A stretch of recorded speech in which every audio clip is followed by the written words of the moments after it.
President. I support calls for the end of the death penalty in China, more especially when the death penalty is used to terrorise minority ethnic groups and nations within the Chinese state. The European Union, the United States and other world powers, however, in their criticism of human rights violations in China, are very soft, and in the case of violation of workers' rights, those criticisms are virtually non-existent.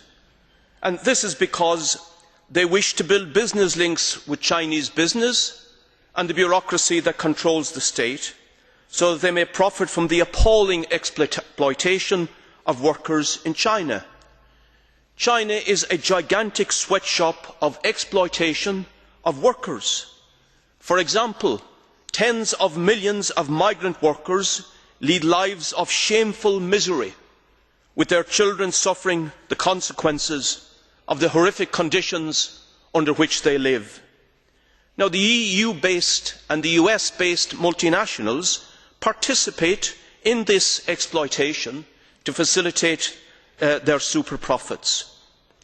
The Chinese regime is increasing its repression, and that repression has increased since the Chinese Stalinists decided to go for the capitalist market as a means of developing the economy. There is massive repression of journalists and campaigners for justice for communities and for workers. Recently, a socialist colleague of my own was banned from China.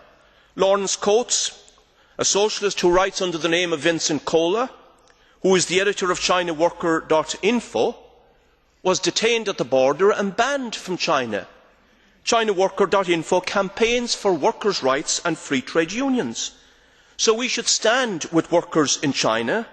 Independent and democratically run trade unions and the right to strike should be campaigned for.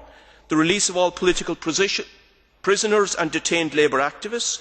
We should call for freedom of expression and assembly, and international solidarity with workers in China to fight this horrific bureaucratic regime, many of whose members aspire to be oligarchs, obviously, as they did previously with the same system in Russia. Thank you, Chairman.